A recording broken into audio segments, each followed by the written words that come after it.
I mean, going back to what's happening in Afghanistan with the Taliban, I see three alternatives or options for the U.S. administration. I mean, number one, leave.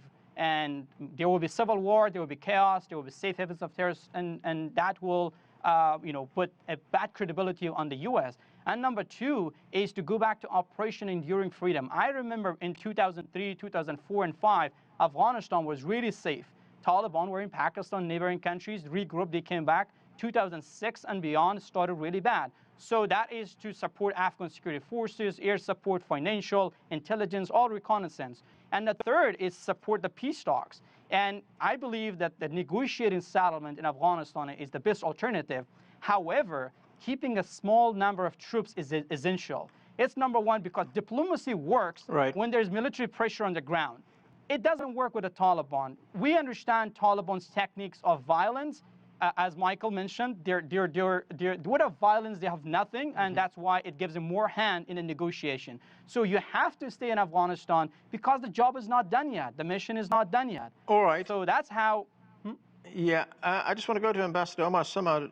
Ambassador, you just heard the three options there. Do you agree those are the only options? Because it would seem that the only viable option is option 3, which is reach a peace agreement. Yes. Okay, so let me just say that we are not in 2001 or 2.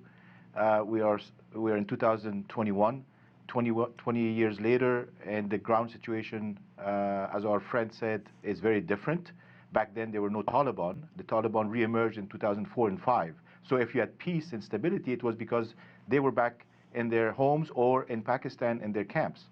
So the situation is different. Number two, today, there are very strong indications that the war option is off the table. The war option is only available to those who benefit from the war and the continuation of the war, and that is not good for Afghanistan, and that is not good for the people of Afghanistan, and that's not good for the region. What is happening right now are negotiations going on with the Taliban on extending the American stay for just a few months, maybe 3 to 6 months. And I think that President Biden, who will probably make an announcement in the next few days, is waiting to hear what the result of these negotiations behind closed doors is going to be in terms of the Taliban agreeing to a 3 to 6 month extension of Americans gradually leaving while there is a transition in place.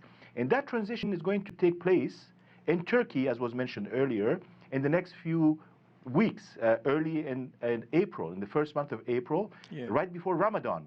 And the Taliban are the ones who told the Americans that they're willing to negotiate a reduction in violence back in December. It is being, again, discussed right now as we speak. So all of these things are happening. We are not in 2001 or 2. We are not 2 months earlier. We are today at the end of March 2021, and the diplomatic political ball is rolling.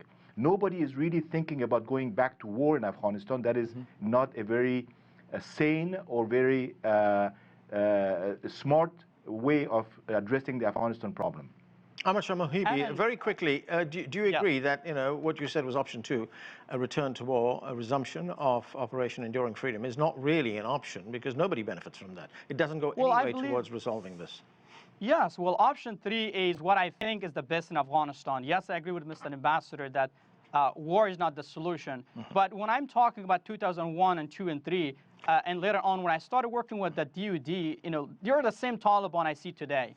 Their ideology haven't changed yet. So they're the same Taliban who killed Afghans and shouted down to Americans. So what I'm saying right now is that those are alternative options, but when it comes to reality, what's happening in Afghanistan, what is the Americans, what is the Afghans want, it is the negotiating settlement.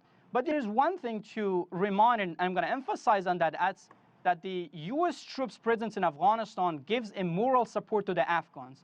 When I was in Afghanistan last March, Afghans were concerned that the gains will be lost. If there is an American force or base, the Taliban, the Afghans will understand that Taliban will never attack these bases and you will be safe. So negotiating settlement is the option, but you have to look at what's happening, the situation on the ground. That requires U.S. troops, NATO to stay as long as there's a solid peace process going and happening. if we go back to 1990s, there's going to be a crisis. There's going to be a lot of war and civil war. All right. The U.S. has to make sure that the war is being kept clean and find the credibility in the world. Ahmad Shah Mohibi, I mean, there's a lot of pieces moving, as the ambassador just told us. A lot of countries are getting involved. The UN's getting involved as well. Are you not optimistic that this could lead to a solution? Yes, I have seen lately that there is a lot of the summit in Moscow, the conference in Turkey. But, you know, in 2001, the Bonn conference, that where the Rome representatives from Pakistan, from Iran, the Northern Alliance, they were all there. That's why this founded the modern Afghanistan.